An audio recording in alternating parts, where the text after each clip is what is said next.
should we I get don't know. started? I'd say let's get started, and then Okay. it was like we'll just break. We'll Yeah. just break whenever he comes in. Yeah, we can definitely do that. So with that, since I don't know where I'm going to cut you guys in this conversation, let's just go ahead and start the show because it is time for your daily cup of genre. That's right, the show where everything is made up and the points don't. Wait, no, wrong show. I love whose line. It's the daily cup of genre. It's brought to you by the guys over at growgeneration.com. It's where the pros go to grow. And yeah, we talk about everything here. I'm your host, well, one of the hosts, Kyle Malone, and joined by the other host of the Daily COG, Manny. What's up, bud? Nothing much, just hump day. Yeah, yeah. Yeah. Christine wanted to do something to Mike Shockey, our site admin. We call him the navigator on the cantina because he kind of like stowed away with Cam and I, and just kind of he's just there every week now. So yeah, she wanted to do something funny with him because of the camel hump day commercial. Mike, That's a what great day is commercial. it? It is. It's Yeah. amazing. How awesome was it when Geico was doing that thing a few years ago where they were bringing back like all the old characters, like the Oh yeah. cavemen, and Hmm. oh god, you guys want to talk about like a class marketing? Geico in the 90s and 2000s, man. From the cavemen to the gecko, that shit's brilliant. That and uh shit, what's his name? J. Jonah Jameson from Spider-Man films. That's a State Farm. Yeah, but the actor's name. Crap. I can't believe I forgot him. But yeah, the State Farm ones are great, dude. We know a few things because we know a thing or two because we've seen a thing or two. J.K. Simmons. Thank you, J.K. Simmons. There it is. I love those. Anyways, we're not going to talk about commercials all day today. We are supposed to potentially have a guest to talk about a fundraising event Right. very near and dear to his heart, and therefore very near and dear to our hearts, and should be near and dear to all geeks and pop culture fans and just decent human beings. So we're going to get some information out to you, but I'm not fully up to speed on it, so I don't want to start plugging it yet. If and when Jace shows up, we'll bring him in. We'll talk about it, get you guys the info, and then we'll carry on. I don't want to spend too much time on it today, Manny, because like I say before the show started, I've been taking a lot of flack over my opinion on Ghostbusters Afterlife trailer, and I haven't done what I normally do. I haven't trolled. I haven't shit on it. I in private, like I've on Slack, I've said, hey, I've got this concern and that concern, but I've tried really hard to not be that asshole. You know what I'm Hmm. saying? And yet, just by simply saying, where was the funny? Like, we got funny from the mini puffs. I got it. I don't care for that particular humor they went with, but we did get it. That being said, this trailer, where's the funny? Like, I think I chuckled once. I just don't remember really laughing a lot. I don't. And I'm getting hit for not loving it, man. I don't know. What do you feel out there? A lot of people are really positive about it. Not as many questioning as I thought there would be because it is so serious and not Ghostbusters. Is it? I saw someone online say that all these reboots and things keep getting churned into things for us. I disagree, and that's why they all turn into the same thing.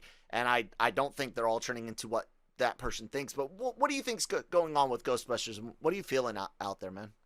I think it's just the familiarity of Stranger Things, that you're kind of comfortable knowing that it's going to be something that you've seen before and you've enjoyed, and now you've kind of wrapped it up and turned it into Ghostbusters. Hmm. So I enjoyed this series, and it looks like this series, but it's a movie, of course. So therefore, this must be good too. Yeah, I And see that. and then I mean, heck, my girlfriend had never seen Ghostbusters 1 or 2. Mm-hmm. or well, and still hasn't seen the 2016 one. Not missing anything. So so if this is going to be your first experience with Ghostbusters, then I Mm-hmm. can see why you're excited.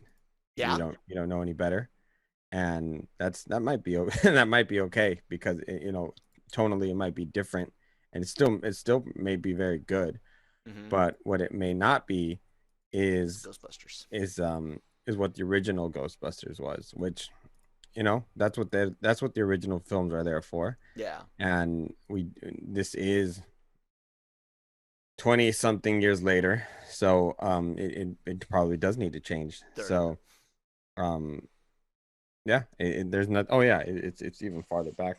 Mm-hmm. I keep thinking it's like late 80s, and it's hard for me to believe that that first one was 84. Yeah, I know, right? So that's interesting. Oh, and look, the other phrase that I get really angry about is real fans. Like every fan is technically a real fan. However, I will always point out that there are people that are more dedicated fans. Those that are, dedicating hours of their life to additional content, money to merchandise, body to tattoos. Like, um, there are more dedicated fans, but that's annoying. I did something today. People just saw that I popped up a screen share. Um, I showed Lucas the trailer, my son. Ignore our procrastination of laundry. It's clean. We just need to fold it. That's the worst part of laundry. This is what scares me. I'm showing him the trailer right here. And look at him. There's no emotion. He's not smiling. Just watches. He literally spends the entire trailer just like that. Look, there's the car, nothing. The kids, nothing. When you get to the Ghostbusters talking, nothing. This kid loves Ghostbusters. Watches the cartoon, the original cartoon. Watches both movies with me. Has a shirt. Plays pretend Ghostbusters. Look at this. I don't know how to take it because my kid is a super excitable one. Whenever he sees things that he likes, he bounces off the wall about it. Dude, just I don't know, man. I kept saying that from the mini puffs thing. It looked like it was gonna be it looked like it was really gonna be the real Ghostbusters 2. But now I'm scared it might be on the completely opposite spectrum, where they are once again overcorrecting for the mishaps in 2016. Oh, you guys didn't like that much humor. Okay, no humor except for this one part. I don't know. I'm just saying my almost 8-year-old who does love Ghostbusters, who has a dad that loves Ghostbusters, didn't seem all that enthused. When I ask him, he does say he's excited for it, but he says it with the same face. And I don't know. I don't know. I'm sad. I think the trailers might be just a little bit deceiving compared to Maybe. what we're actually going to get. So, um, Maybe. just based on the fact that it is a Ghostbusters property, and the fact that you have Paul Rudd there, and we've seen the staple of Marshmallow Man, Mm-hmm. I'm just getting this feeling that that probably I think the tone of the trailer was done wrong, and the Mm-hmm. movie's going to be a whole lot more lighthearted than what we're being shown. I think right now they're focusing a lot on the mystique Mm-hmm. of the Ghostbusters franchise and the fact that they're kind of supposedly bringing back that original, I guess, timeline, if you want to call it Right. that. So I think that's really what it is more than anything else. The trailer is a little bit deceiving. Um, but I mean, it's it's interesting Right. I'm excited to see it, to hopefully enjoy it, and then say yeah, the trailer was the one that was a little bit skewed compared to what the movie ended up being. But I I mean, I hope so. so some of the things that you text me about, you pointed it out. I was not mad at all. Mm. Um, and to see some old characters return, Ghost and whatnot, I think it's gonna be fun.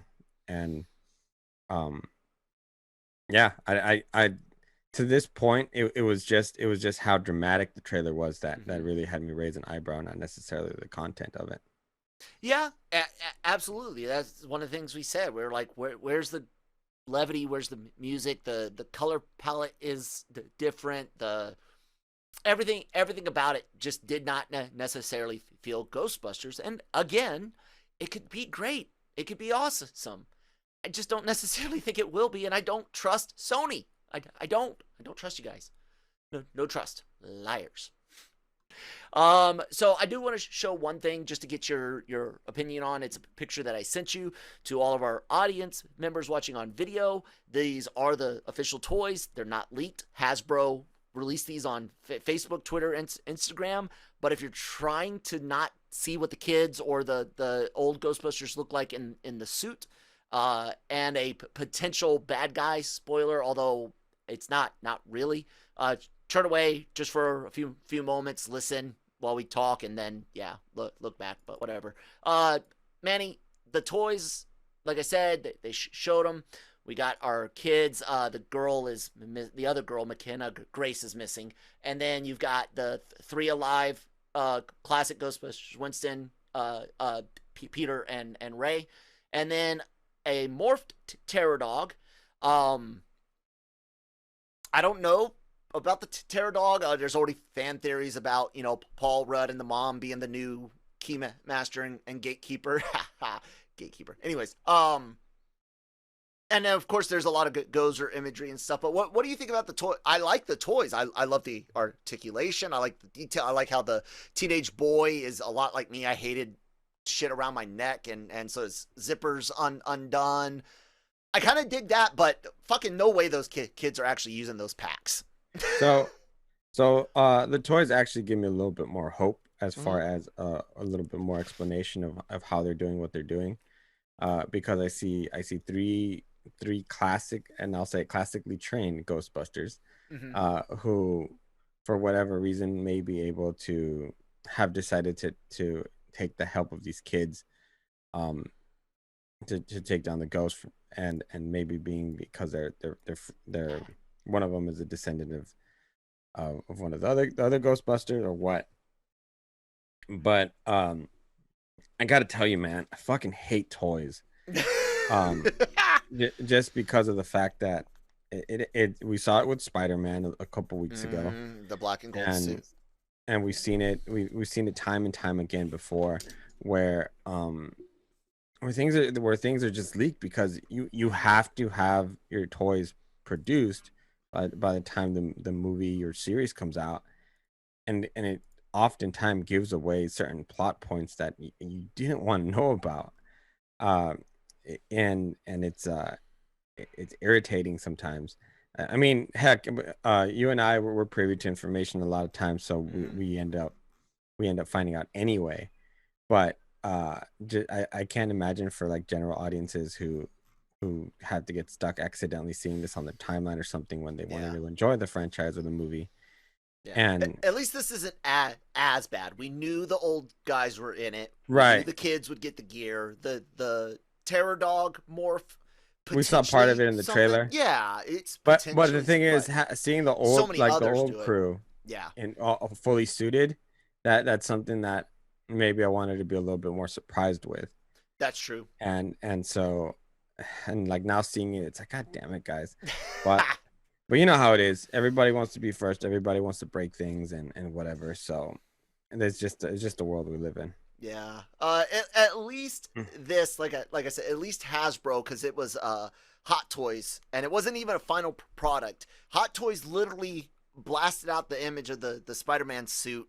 And I bet Sony was okay with it. Marvel, Disney, I don't know. Maybe they were, but Hot Toys blasts out this highly detailed with fucking box art.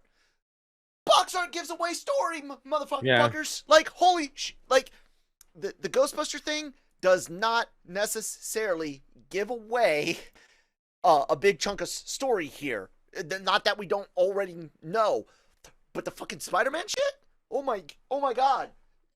I know the whole plot just from that. From the toy and the fucking box art. Oh shit. Yeah. Yeah, you're right.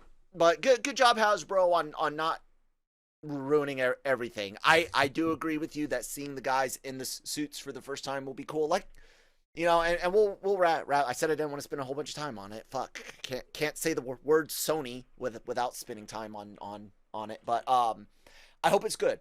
I hope I love it. I hope it does end up feeling like Ghostbusters, and that Sony is just once again being terrible with trailers. But I just, guys, I don't have that hope. Sony's burned me so many times on so many properties. I don't have any hope. Yeah, they're No real making hope. decisions based on the fact that they don't like you. I know. They make all decisions based on the fact that they don't like me. It's crazy. That's mean. I'm a good guy. You I'm know what's funny nice. is recently I've also got shit on a little bit for not liking certain movies. Like what? When I was really opinionated about Black Widow, Mm, and when I was what else did I? Oh, I didn't like Space Jam wasn't for me. yeah. I Yeah. didn't like it. I didn't like the pacing of it, and I didn't like. There's a few other things I didn't like.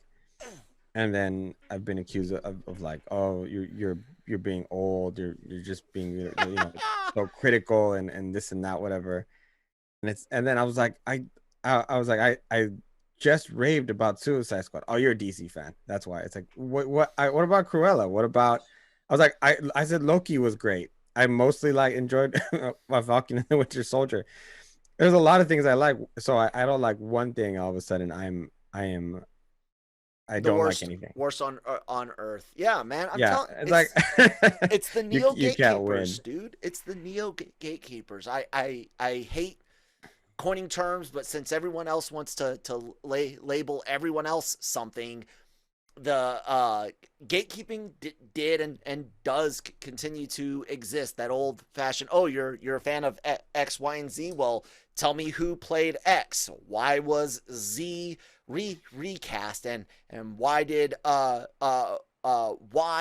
have the name that they did? Like that's garbage. But these neo gatekeepers are almost worse because they're like, you will accept all of this and you will like it, or you're not allowed to speak. We don't want you in our group. We don't want you in our fan. Even just saying something as simple as, I wish the trailer had more comedy. Where was the comedy for Ghostbusters? People are like, rah, ah, you're terrible. It's great. It's the greatest ever. If you don't like it, get out. All Ghostbusters fans should love this. If you were a real Ghostbusters fan, you'd love that. Yeah, dude, you're right. We hear it for Star I got Wars, attacked Marvel, for DC. yeah, I got attacked for saying I wanted more He-Man and Masters of the Universe. I was like, I was like, there's nothing wrong with that. I enjoyed the series was fine. I wanted more He-Man. Like Yeah, that's what I wanted. And no, I was wrong for that. So yeah. I don't like that. I just it is it's kind of scary how angry people can get, and then they get angry at you for getting angry at them, at being angry at you for simply thinking differently. I confused the fuck out of myself. I hope I said that right. I don't know what you said. I don't pay attention to you half the I know, time. I know. It's probably best for your health not to pay attention to me. Let's see here.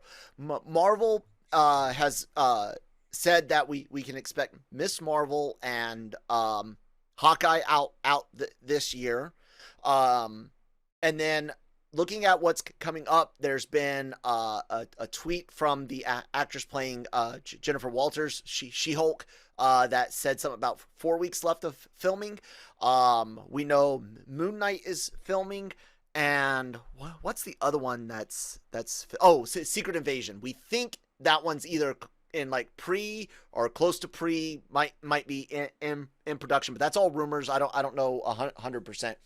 But I think that's the next three shows after. Order, I don't know, but I think those are the next three coming up after coming up in 2022 with Armor Wars in there somewhere, man. We're getting closer to Spider-Man, Far From Home, closer to the Eternals, two movies that are, well, the Eternals is supposed to change everything. And then Spider-Man, you and I think will show that something big has happened, but won't necessarily fully explore it until Multiverse of Madness. But what do you think about the next shows coming up? Hawkeye and Miss Marvel, and then 2022's alleged or early shows. Which one are you looking forward to most? You're muted, bud.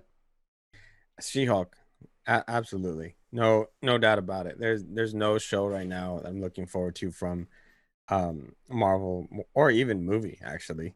Right now, it's She-Hulk for me. Yeah, I'm kind of excited for Shang-Chi because of the martial arts aspect, but man, I really hope that they get at least Charlie Cox in in the courtroom with her. Mm-hmm.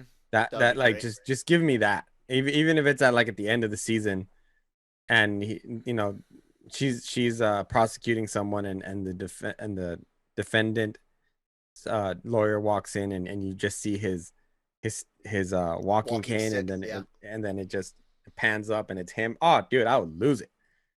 That's all I want, man. That's all I want. You gotta do it right. The courtroom doors open, and you start on black shoes with the pant leg at the bottom. You don't even see the stick. It starts walking, and then you see the walking stick comes in from the side, and that's when you start your pan up. Focus right in on those glasses, nice and tight. Pull out, Charlie Cox. Fucking Daredevil, goddamn Matt Murdock. I'm down with it. Oh, I was wrong. It wasn't the actress playing Jennifer Walters. It was Jamila Jamil, which was who was in Community, which is a fucking hilarious show, and she's playing Titania. I can't Titania. Yeah. She's also in the Good Place.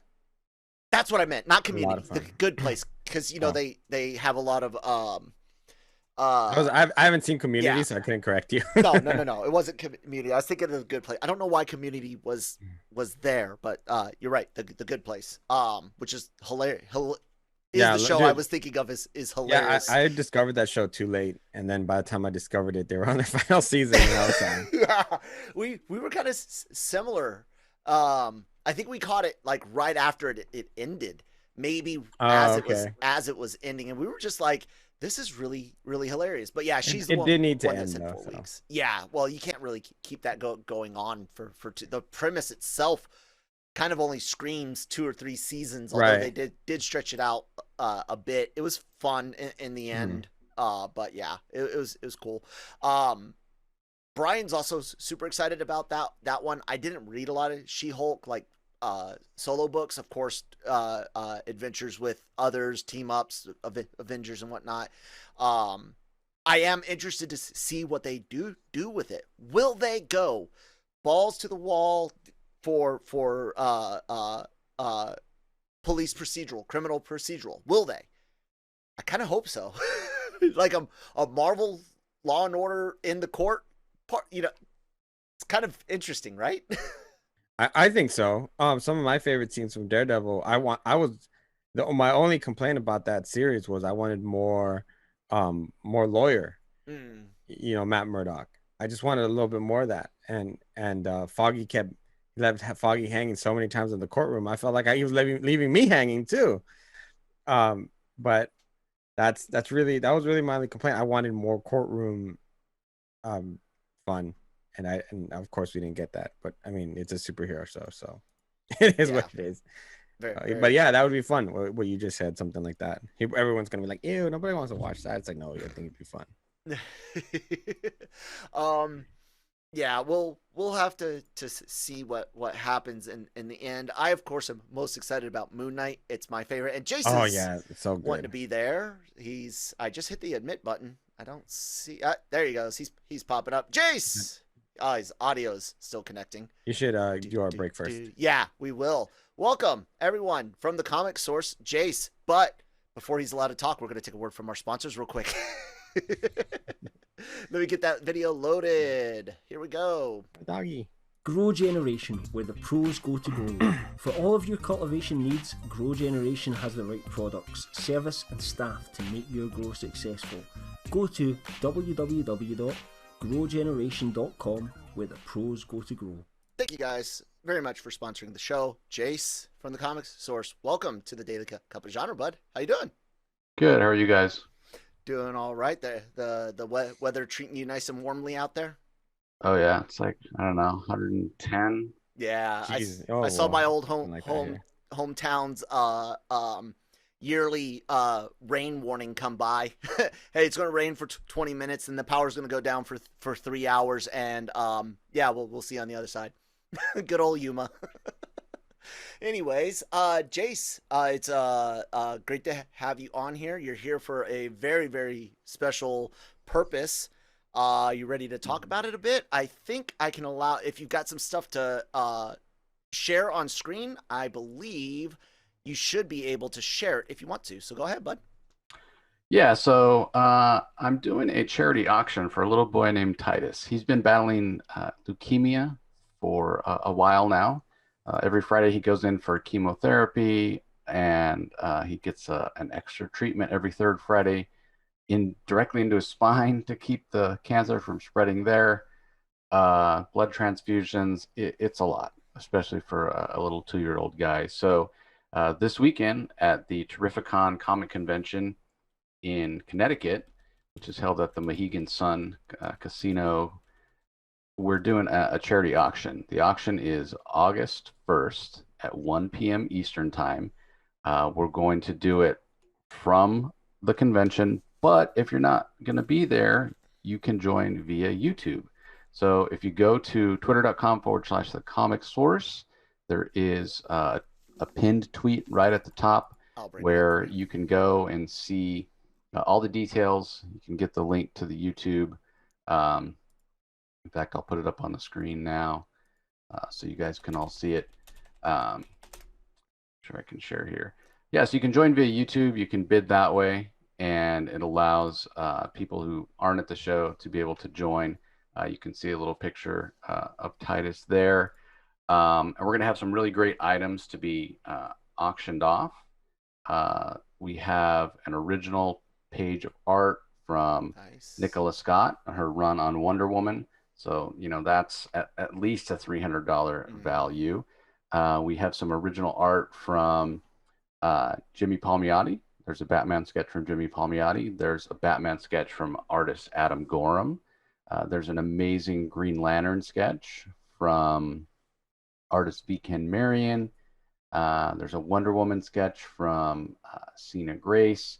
Wow. So, and I should mention also a Todd Knock blank cover with the Hulk on it.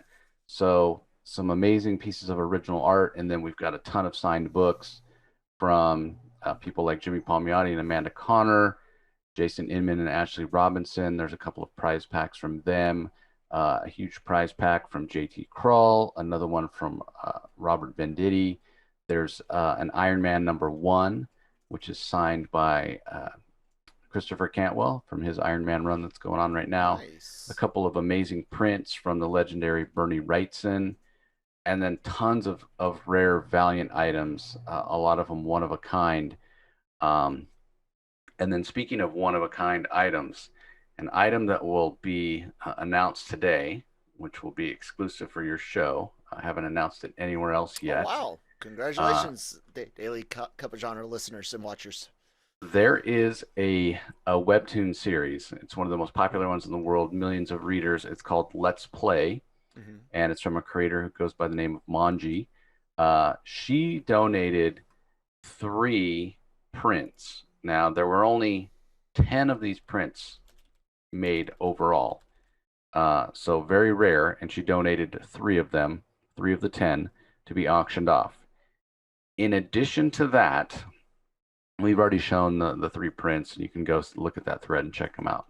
But in addition to that, she donated the artist proof of Volume 1 and Volume 2 of Let's Play. Wow. Just recently, she ran a Kickstarter for putting these comics into print. For Volume 2, it's the first time. Volume 1 has been in print before. But these are new versions of hardbacks of this Let's Play strip. She donated the artist proofs for the covers of each of those volumes, so volume 1 and volume 2. So if you're not familiar with the printing process, Yeah. um, They they sorry, they sorry, cr- you explain. yeah, they create what's called a proof to make sure that everything's going to look correct Mhm. before they actually start printing the books. So she has donated the print for the press print for volume 1 and volume 2. You can see volume 2 there on the screen right now.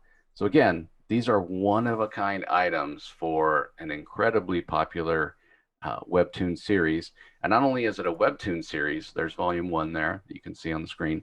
No, it's not. So not only is it a webtoon series, it's been optioned to be an animated series. And they're working with various people. I think it's over at Netflix. So there's every chance it's going to be made. Like I said, it's hugely popular. So I'm going to be announcing this. Well, it's announced here, and I'll be putting these up on the Twitter thread today, also for everybody to check out. And I'm also going to be putting it over on the Let's Play Discord channel. Hopefully, it doesn't cause too much of an uproar because, again, these are the only ones. There's one that's matte that they test to see how it looks just with the matte finish, and then there's one with gloss. That's why you see. We can't two see it, Jace. You still just have the Okay. all I can see is the pamphlet looking thing. Okay, let me. That's really cool. While you're bringing it up, the idea of the proofs alone is just insane to me. That's something a lot of art I know people hold near and dear, especially something that's from the start of a project, a book like that. Yeah, I mean these are the only ones that are ever going to exist for these trade paperbacks. So That is awesome. or they're actually hardcovers, I should say. So yeah, it's a pretty amazing. I was really taken aback when she offered these up for the auction, and obviously we're grateful to everybody who donated. Again, the auction details August 1st. If you're at the Terrificon Convention Center, 1 p.m. Room B. And if you're not at the show, you can join via YouTube and bid that way. So the way the auction is going to work is we don't touch any of the money. It all goes directly to the GoFundMe for Titus. So whatever your winning bid is for your particular item, you will go to GoFundMe and pledge that amount to the campaign. You show us the proof. You know, you're gonna when you donate to GoFundMe, you get an email receipt that says you've donated X amount of dollars. So you show us that receipt that you have indeed donated what your bid was, and then we will send you the item. So if you're not at the convention, then you'll just reach out to me via email, jace@lrmonline.com, and we'll work out the shipping. In a lot of the instances, the artist or the creator may still have the item. Mm-hmm. And so, I'll put you in touch with them, and then they'll ship it directly to you, get it autographed, or whatever else you wanna do. Some of the items I do have in hand, and then obviously I would ship those to you. Or if you're in the crowd, I'll just hand it over. So, yeah, there's going to be some giveaways as well. I don't think I've ever done a panel at a convention without giving away an iPad. So certainly going to do that. Always got to give away an iPad at a Comic Source panel. And I have a bunch of other giveaways as well. So hoping for a big turnout, hoping to raise a big chunk of money for Titus and his family. We all know how crazily expensive healthcare is in this country. So we just wanted to do whatever we could to help out the little guy. Absolutely, and it's great to see you taking a strong lead on this here in your sphere and bringing it over to the broader LRM family. Dude, it's hard when you're a parent. Like I never understood why I could be 21 years old and my parents still like, are you okay? What's going on? Worried about me and my wife traveling, and then I have a kid of my own, and anytime I see anyone else's kid in any type of mild discomfort, let alone battling cancer, it's heartbreaking, but it also allows humans to show that we are capable of doing good and decent things, because you got all these people that they're like, you know what? Someone loves me because I draw something or write something, so let me autograph it and sell it so I can give these people money. They're using their power for good, and I like that. So thank you so much, Jace, for bringing it to everyone's attention and sharing it with us. Yeah, fantastic. I agree with you 100%. It's so amazing that these creators have donated these items, in some cases very, very unique items, like we showed. So yeah, I hope we have a good turnout, and thanks to you, Kyle, and you, Manny, for having me on and helping spread the word. Yeah, Manny, you want to Yeah, absolutely. say anything on it? Yeah, well, I mean, some of these items are like Jay's saying, is they're one of a kind. They're super rare. I can't recall the last time I've actually seen Jamie Palmiotti, for example, sketching or offering original art. So that's huge. Some of these covers are something that you can hang and put in your wall that you're never going to want to get rid of, because you're not going to find them anymore. And Yeah. for some collectors, these are things you're going to buy anyway. You might as well put your money to a good cause, and at the same time expand your collection. And this is a win-win regardless. And for it to have so many big names take part in helping Jace out with this project, it shows you how important it is. And so take some of that extra money that you've been saving up for the opening of conventions, and put it to good use. Because it's not like you're leaving empty-handed. You're gonna feel good about what you did, and you're gonna have a piece of memorabilia to show for it. It's actually gonna have higher value, because anytime you look at it, anytime you pull it out, you know that what you paid for it, didn't go to a shop or anything like that, which there's nothing wrong with. We need to support shops, but this one in particular went to helping save somebody's life. Yeah, it's a good point, Manny. If you're picking up a prize pack, say the JT Kroll prize pack, that's 5 trades.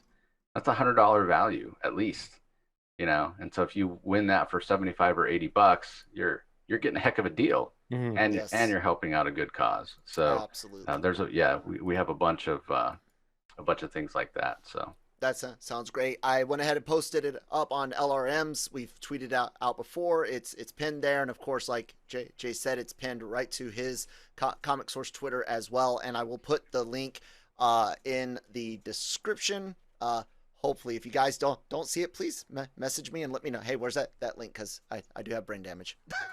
But yeah, it's good stuff. I like that. And like Manny said, even if you're just selfish, don't care, your money's still going to do a good thing. So go be selfish and at least let your money do a good thing.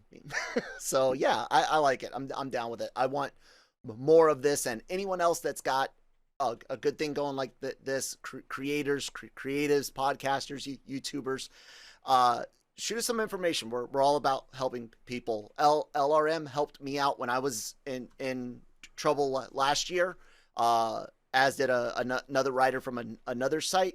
I'm more than willing to return the favor. So yeah. What are you reading right now, Jace? It's comic book day. What am I not reading? Holy cow! I know. Well, let me rephrase it. This was an absolutely incredible new comic book day. There were 18 DC titles. So if you check out the Comic Source podcast, you'll notice on our normal DC Tuesday Spotlight, we actually split it up into 2. We did 9 and 9.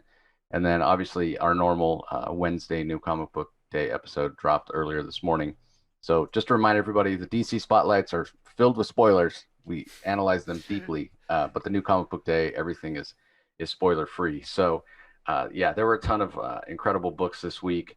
I'll specifically call out Black Widow for today from Marvel. It just won the Eisner this last weekend for Best New Series from writer Kelly Thompson. Absolutely amazing art from Elena Casagrande. I find it fortuitous that it won this Eisner for a new series at the same time the Black Widow movie's out there in the world. So hopefully it means some more people are picking it up and giving it a try. Also, Daredevil from Chip Zdarsky over at Marvel Chip. continues to be very, very good. On the independent scene, Seven Swords, which is from Aftershock, one of my favorite publishers, is it's an interesting mashup of like the Seven Samurai, or you know, that kind of a genre with Right. with the Three Musketeers. Oh, okay, Um, that's cool.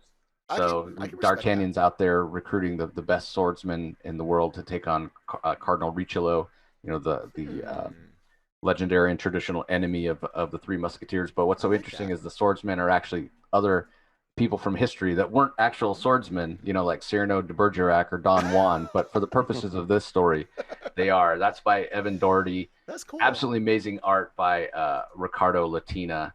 I mean, just blew me away. On the DC side of things, the other history of the DC universe by John Ridley, who a lot of people will know as the screenwriter from 12 Years a Slave. He finished up that series with issue number 5, spotlighting Anissa Pierce. If anybody's you know, has watched the Black Lightning show, you'll know that's Jefferson Pierce's daughter. Jefferson Pierce being Black Lightning. The first issue was focused on Jefferson Pierce, the first issue of Other History of the DC Universe, and now they're finishing up with issue 5 with his daughter. So those two Pierces sort of bookend the series, and in a way, I've been saying this a lot. In a way, it feels like the history of the Pierce family is really the other history of the DC Universe. That title refers to seeing the history of the DC Universe through the eyes of minority characters and heroes, and how it's a different experience than you get when you so often our experience of the DC Universe is through the eyes of Batman or Superman or Wonder Woman or some other demigod, Caucasian hero, and it's a very different experience for a minority hero. And the Pierce family certainly has been through a lot, both in the show that's been reflected and in the comic books world over the years with Black Lightning and Anissa, you know, Thunder Lightning and Black Lightning himself. So that's a really, really excellent series. And then I'll mention one other DC book, Strange Adventures, number 11, from Tom King, with art by Mitch Gerrits and Evan Doc Shaner. You know, Tom King, he's gotten to be a pretty big name in comic book circles, and he really subverts the genre and tells stories that examine the human condition through comics. This one stars Adam Strange, a very traditional Silver Age hero, and it really examines from the perspective of what is the truth, right? And that's something that Tom got really interested in during the last presidential administration, because based on your perspective, the truth can be subjective, which I also find fascinating, because when you're growing up, certainly the era we grew up in, the truth is the truth. 2 + 2 is 4, and that's just facts. But so many times when you look at something, it's all about what you see from your perspective, from your life experience of what is true, and what is true for you isn't necessarily true for the next guy. And so this creative team has been examining that. And issue 11's pretty big bombshells. Only one issue to go. We'll see how that all turns out. So. I think I hear King's name more these days than I heard Morrison in the late 2000s, like 2007, 8, and 9. Like, King has been all over the place for a while, man. And I'm not against it in any way whatsoever. Yeah, if anybody loved the Scarlet Witch show that was on Disney Plus a while back, that was based on Tom King's Vision miniseries that he wrote. So yeah. Yep, absolutely, man. Manny, you do some stuff with the comic source every now and then. Since we're talking comics, man, what are you excited about? What's coming out, or new stories, new characters? I be honest, I dropped the last of my books on hard copy for the moment, just because I was only reading like 3 of them anyways, and I wasn't feeling the story. But I'm hoping to jump on to something new again in the future. That's a great thing about comics, is you can not like a part of it, drop that, and come back later. But what's up with you in comics, Manny? Right now, comics and I are taking a break. Ooh. Unfortunately, I barely have enough time to watch things that I want to see, let alone the things that I quote unquote have to see. So it's made it very difficult. But I will say that the one book I am looking very much forward to is the continuation of the Batman '89 series. Um, that's going to be coming out soon. So, and then Jace. Oh, also, sorry. Go ahead. I'm You looking said forward one to book, catching so up and wrapping up Strange Adventures because I heard 11 was phenomenal. So I got to go see what's going on over there. I have to ask Jace because I got him on. He did the really epic long Zack Snyder's Justice League podcast with us. What do you think about the alleged Ben Affleck Batman being in the Flash and being, according to Andy Muschietti, a key to the character of the Flash in the film? Well, I love it. I wasn't a big fan of Zack Snyder's Justice League, as anybody who watched that knows, or anybody who listens to my podcast didn't know. I'm not a fan of Zack Snyder, um, in general. For like leave out his DC work. I just other than the first zombie Dawn movie he of the did, Dead. I was Dawn gonna of the say you Dead. better love that. Yeah. Other than that, I've never seen. And granted, I haven't seen every single movie the guy's done, but what I have seen, other than Dawn of the Dead, I haven't liked. I haven't enjoyed it. I thought Sucker Punch, right, wasn't very good. Watchmen, visually, yeah, great, but story wise, I think he's a great cinematographer. I don't think he's a great director. I don't think he's a great storyteller. But despite all that, I do, and I did really enjoy Ben Affleck's portrayal of an older, grizzled Batman. I thought he brought a lot of gravitas to the role. And I would go so far as to say, previously, probably Christian Bale was my probably favorite interpretation of Batman. But I think I'd go so far to say as Ben Affleck actually surpassed that for me, to my favorite live action actor playing Batman. So, when I heard the rumors, I was pretty excited actually. Yeah, so I'm definitely on board. I think I'm much more excited about that than seeing Robert Pattinson's version of Batman, which, Yeah. oh my God, I've only, as time goes on, I'm only hearing worse and worse things. And it's a lot of the things I'm hearing people say now, people involved with the film, are saying the same things that I said when he first got cast, and I'm like, well, how did you not see this coming? But yeah, but to get back to your question, yeah, I'm all for it. And we have heard some rumors that maybe he is going to come, Ben Affleck, that is going to come back and do a Batman film. He was going to write it, he was going to direct it, he was going to do it all, and then I don't know, all of a sudden he got scared. It feels like with the reception of Justice League, but I would love to see that version because I think he's got a lot to offer. Um, as long as it doesn't have the Joker as the villain, man. Enough with the Joker already. Jared Leto, or otherwise. I don't need any more Joker. I don't think really anyone don't. needs any more Jared Leto Joker. That's Christine loves Jared Leto, epitome don't you, Christine? of it all. She's giving me the evil eye. But I do want to ask Jace, what do you think of that giant Starro? Oh yeah. I sent you The yesterday? giant Starro Dude. was, the giant Starro was absolutely amazing. I love. Where's that set up at? I couldn't find anyone reporting on it except for that little clip Gunn shared. Where's it at? It's in London. I see it now. Yeah. Yeah. Insane. I saw that. I was like, that's fantastic. I mean, selfishly, I would have loved to have been even bigger, right? Just because it's not a full strength yet. It's not a full strength yet. Yeah. I mean, because Starro is, huge. Should block out the sun. He's so big.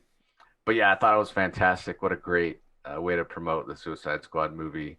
I love Jarro just as a concept and as a character, and Jarro. If you're not familiar, there's with the comic DC comic book universe. There's another little character called Jarro, who I'm even more of a fan of because he's sort of a heroic version of Starro, but he's real small. And the reason he's called Jarro is Batman in the Justice League run that Jarro appeared. Batman carried him around in a little bell jar, so they called him Jarro. So yeah, Starro, he shoots out these spores that attach to people's faces and kind of mind control people, and Batman was able to capture one of these little spores before it kind of started growing and turned malevolent.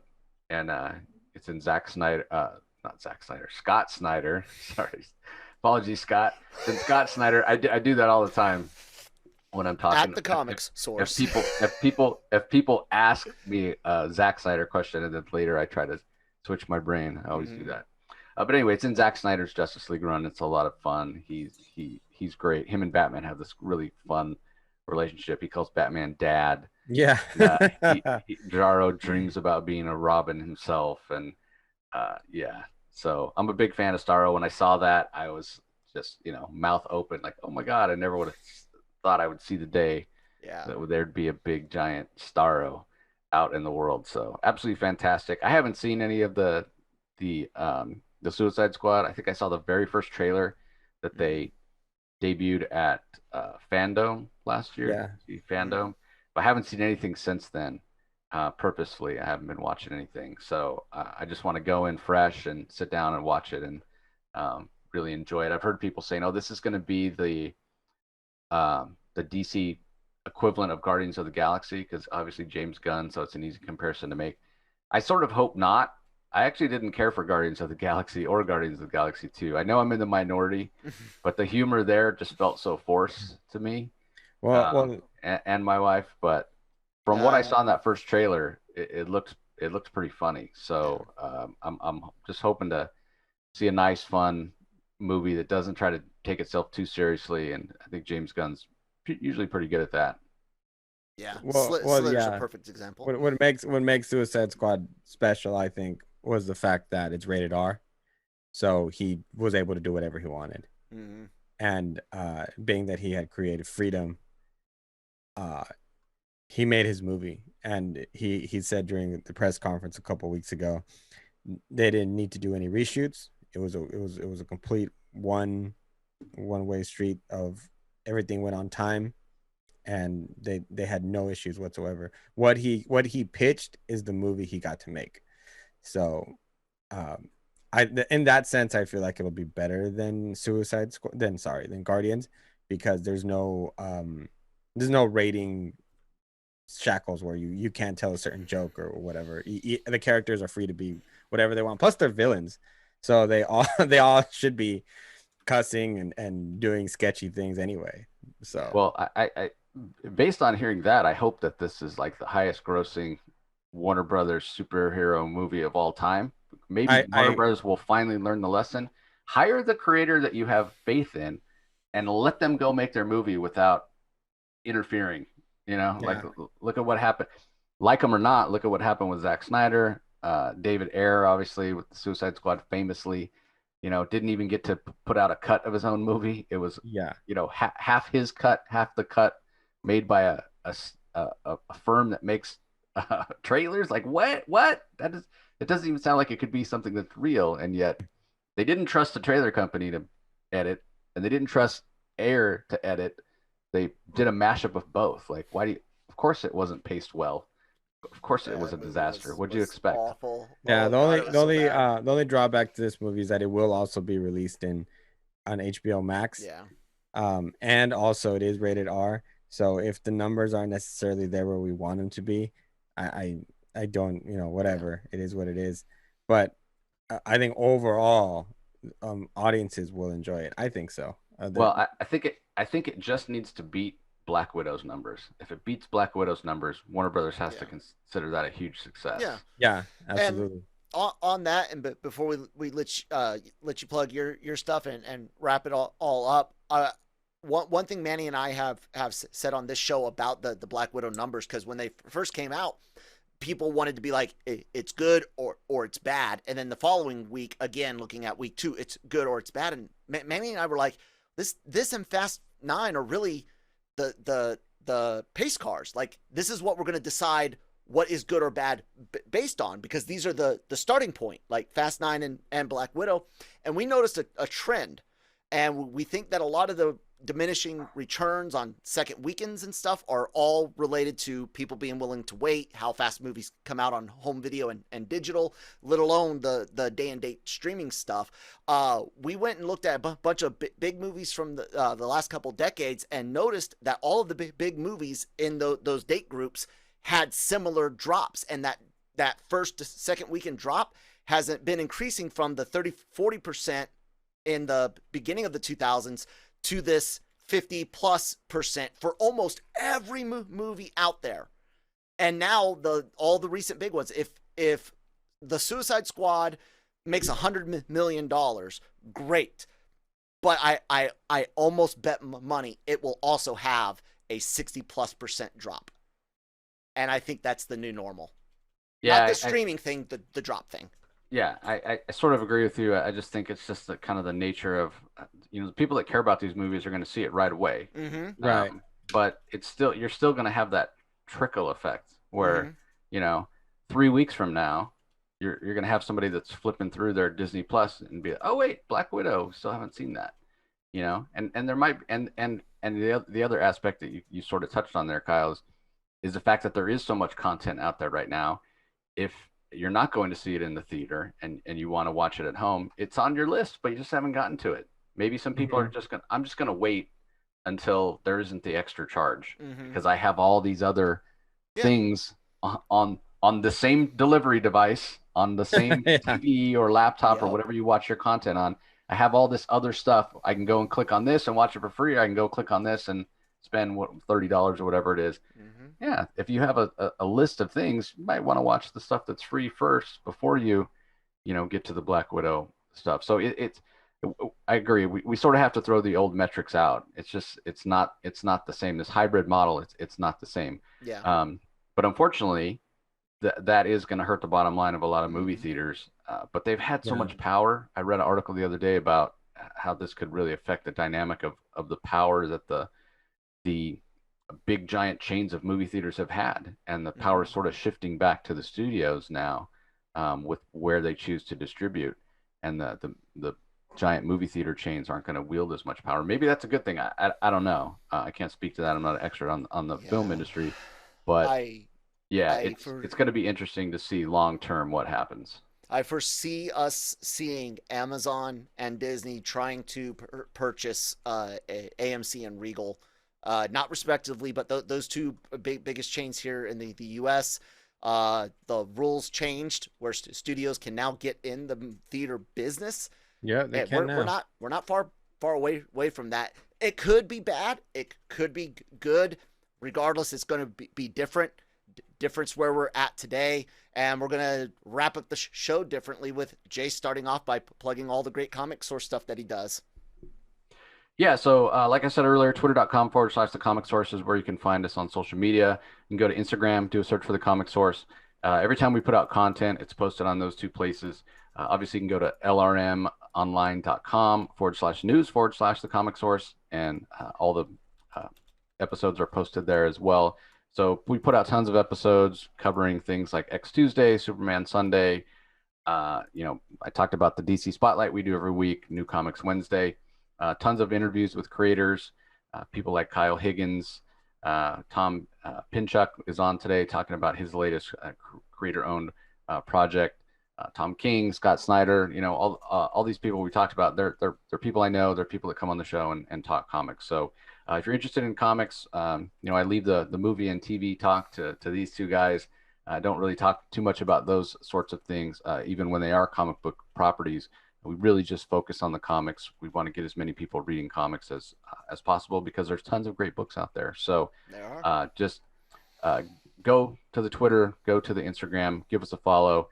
The podcast is on all the platforms, Stitcher, Google Play, iTunes, Spotify, all those places. Or if you use a podcast app on your smart device, just do a search for the comic source and you can find us there. Sounds great. Sounds good. And while you guys do that and you're on the interwebs, make sure you're checking out all of LRM's stuff as well. We got our great YouTube channel with all these amazing celebrity interviews, creator interviews, toy unboxings, podcasts out the ass, anime, Marvels, Star Wars. We got it all. Breaking news, scoops. Not a lot on scoops. We're not a scoops site. But when we get them, we'll hand them out if they're not going to ruin anything. And if we know they're true. The website, lrmonline.com. 1,000 articles a month. I don't know. I'm making up now, but a lot of writing goes on here across all the topics you guys can imagine, and all the great podcasts are all available wherever you get your podcasts from. Social media information down below at that Kyle Malone on Twitter, at LRM_Emmanuel on Twitter. Manny, do you got anything you want to plug? Any interviews or guests or anything you got going on this week? Yeah, if you were paying attention to the YouTube channel as well as the LRM site, Nancy got to take a few minutes with Matt Damon for Stillwater, which looks like a great film. Make sure to check that out. And then also, I spoke with Gwendolyn Yao, who is the voice actor for Nala Se in Bad Batch and Clone Wars. So I got to talk a little Star Wars, something I don't normally do, but that was nice and fun. Also, if you're a fan of that Fear Street from Netflix, Gig has a couple of interviews up for that as well. So everything and anything that you could be interested in, we probably have something for you. There you go, guys. Well, thank you so much for listening. Please check out the charity auction for Titus. I praying for the kid and his family, and hope the auction brings in a huge chunk of change. And like I said, even if you're a selfish prick, go be a selfish prick for a good cause. Thank you guys so much for watching today. Jace, thank you for bringing the great cause to our attention and joining us talking comics for a bit. Everyone else, we'll see you guys tomorrow. It's Thursday. It's live. 9:35 tomorrow, guys. Bye.